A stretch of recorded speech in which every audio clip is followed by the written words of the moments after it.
Баршаларыңызға сәлем қыздар. Бүгін өте қарапайым жасалатын және де тез желінетін Наполеон тортын жасайтын боламыз. Ол үшін бізге електен өткізілген ұн керек болады қыздар. 550 грамм ұн керек болады. Ұнымыз дайындалғаннан кейін қыздар бізге салқын мұздай 200 грамм су керек және де 3 жұмыртқа қостым. Мен сіздер 2 жұмыртқа, 2 үлкен жұмыртқа қоссаңыздар болады. Мен сияқты кіші болса 3-ін қоссаңыздар болады. Және де алма сіркесін қосамыз. Яблочный уксус 6%-дық 2 ас қасық қосамыз. Және де шым-шым тұз қосып, осыны біркелкі масса қылып араластырып аламыз.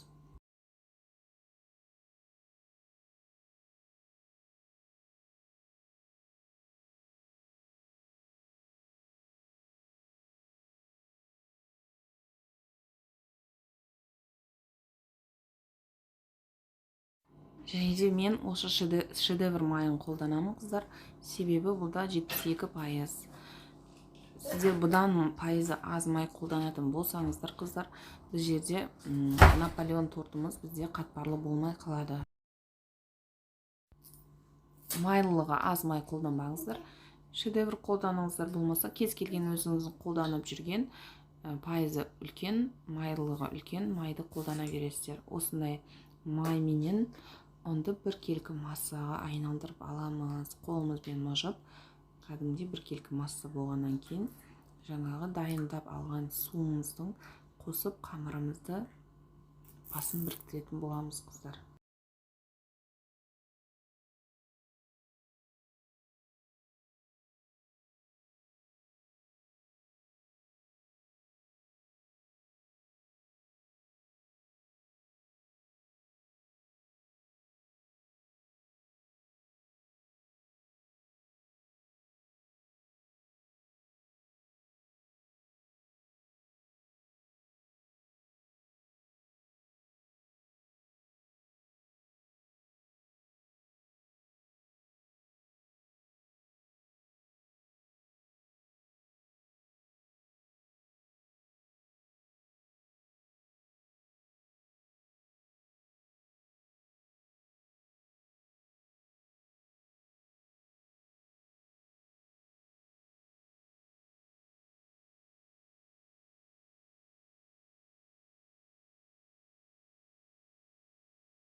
Майменен оның басын біріктіріп болғаннан кейін қыздар, жаңағы жұмыртқаменен уксус араластырған суды бірден құймаймыз. Жай шетінен керегін ғана құямыз. Себебі бұл жерде біз қамырды қатты илемейміз қыздар. Бұл жерде біз тек қана қамырдың басын біріктіреміз. Бізде осы қабыршақ жаңағы хрустящий болу үшін тестамыз біріктіреміз, тек қана басын біріктіреміз ғана. Қамырға ұқсап қатты нығыздап илеудің керек жоқ. Нығыздау керек, бірақ өзінің техникасымен міне көрдіңіздер ме? Тек қана ішке қарай қайтарып, керегінше ұн сеуіп алыңыздар. Қатты жұмсақ болып кетпесін. Қатты жұмсақ болып кетсе де қамырдың басы жабысып бірікпей қалады. Дәл осы видеодағыдай мен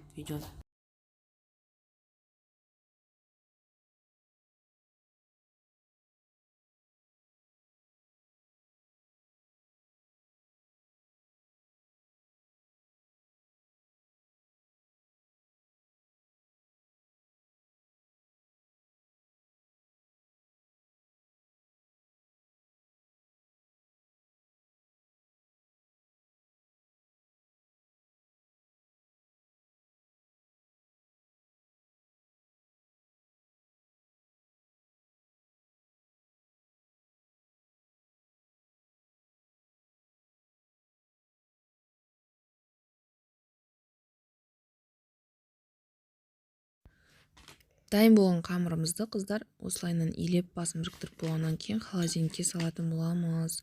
Жарты сағат немесе 1 сағатқа қойсаңыздар болады.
Жарты сааттан кийин дайын болгон камырыбызды чыгарып, пищевой пленкасынан алып чыгабыз кыздар.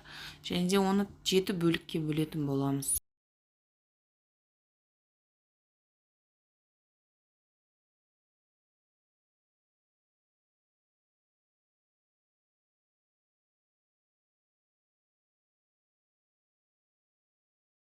Дайын болгон камырыбызды осылайынан как ортасынан бөлүп, кичирээк жагын 3 бөлүккө, сәл үлкенирээк жагын 4 бөлүккө бөлүп, чайлы домалак пишим беретін боламыз. Және де қазір оны пишимдеп алгандан кийин биз кондитерский кагаздын эки ортосуна коюп жаятын болам. Осылайынан ыңгайлуу кыздар. Дайындап коям мен. 7 листке дайындап коям дагы. Вилка менен шаншып, печкамды алдын ала 220 градуска кыздырып коям дагы, биртиндеп писирип аламын.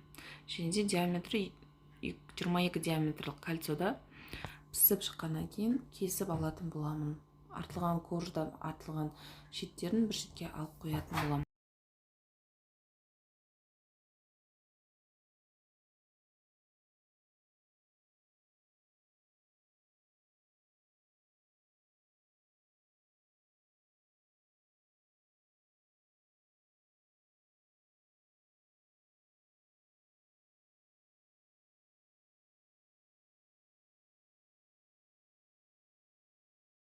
Пісіруге арналған қағазымызды алып, керек мөлшерде бөліп, арасына қамырды қойып, осылайынан жаятын боламыз. Жұқалығы 1 мм болуы керек. Қатты қалың болып кетсе, қамырыңыз жақсы көтерілмей қалуы мүмкін. Осылайынан екі жағынан екі жақ айналдырып тұрып жаятын боламыз қыздар. Біркелкі қылып дөңгелетіп, диаметрі 22 сантиметр болды менде қыздар. Кольцомен өлшеп кесетін боламыз печкеге салатын кезде қамырды.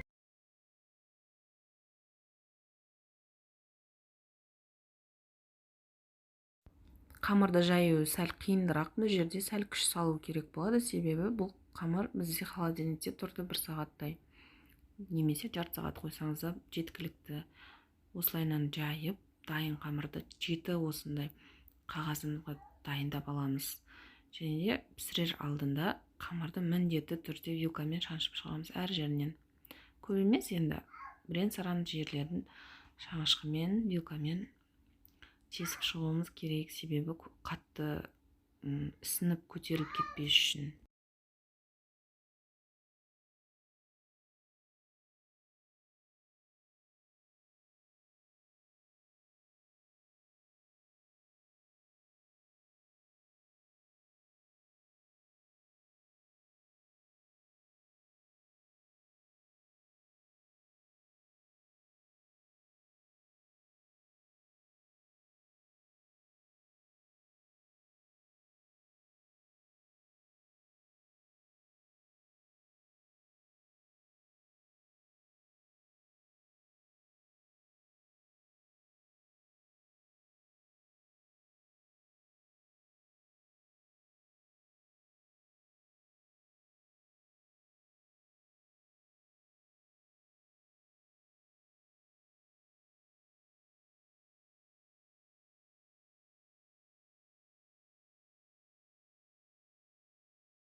Печкамызды алдын ала 220 градуста қыздырып алуымыз керек қыздар. Қатты бесонмен печкаларыңызды қыздырып алыңыз. Және де артынан осылайынан қамырды пісіріп аласыздар. 2-3 минутта демде пісіп қалады. Айналдырып қарап тұру керек. Және де осындай 220 диаметрлі кольцомен кесіп аламын өзіме керек өлшемде.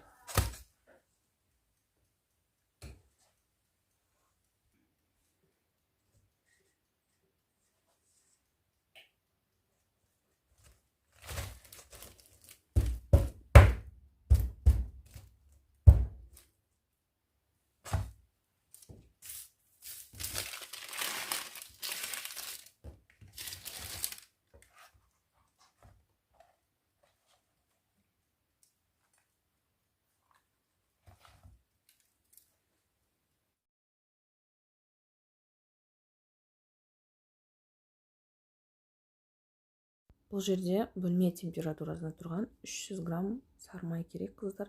Мен бөлме температурасына шығарып қоюды ұмытып кетіппін, сондықтан да холодильникте тұрған сары майменен жасап жатырмын. Және де айта кететін, бұл жерде егер де сізде миксер болмаса, сіз сары майыңызды холодильниктен шығарып 1-2 сағат алдын шығарып қойсаңыз, ол еріп тұрады. Кәдімгідей бойын ұстамайтындай болып ериді ғой.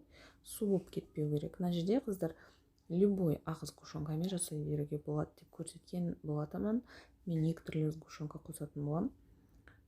Солайынан барлығын бір келкі масса болғанша араластырып аламыз.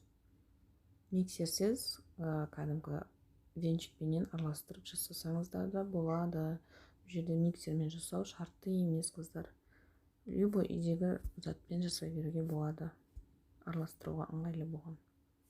Бір келкі бір массаға айналдырғаннан кейін дайын болған корждарымыздың үстіне жағып жинап шығатын боламыз. Мен кольцода жинадым, сіздер жай ыдысқа қойып, тарелкаға қойып жинасаңыздар болады.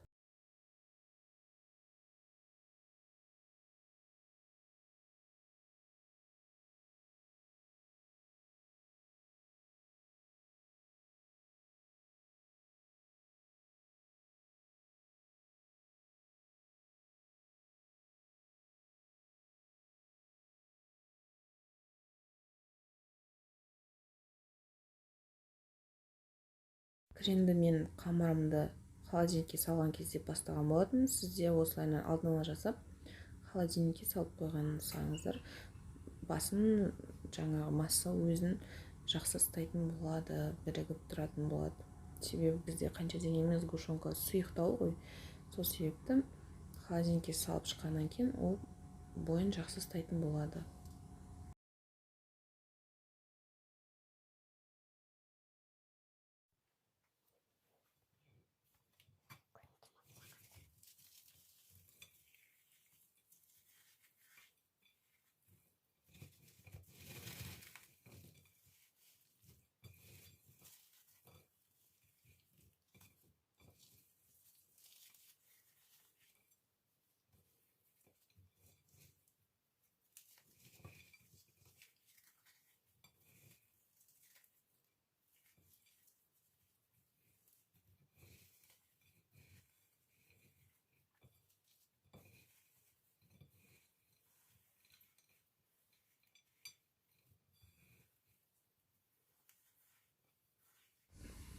Дайын болды, қыздар. Осылайынан 7 Наполеонның корждары бізде дайын болды. Одан артылған қамырдың шеттерін кесіп алғандарымыздың барлығын осылайынан үгітіп, тортты безендіретін боламыз осымен.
Тортымыз дайын болып қалды қыздар. Крем барлығын жағып болғаннан кейін тортымызды бір тәулікке холодильникке қойып қойсаңыз тіпті күшті болады. Дайын болған тортымызды осылайынан ең соңғы коржын қойып, үстінен сәл қатты емес, сәл осылайынан басатын боламыз, себебі барлығы бір-біріне бірігу үшін. Осылайынан ең соңғы кремімізді жағып, жаңағы коржын шетінен артылған қамырлары бар ғой, сол піскен қамырлардың үстіне сеуіп, ұнтақтарын сеуіп шығамыз қыздар. Осылайынан тортты жинап біттік. Каналға тіркеліңіздер, келесі видео қандай видео болсын дейсіздер. Лайк басып қолдағандарыңыз үшін рахмет.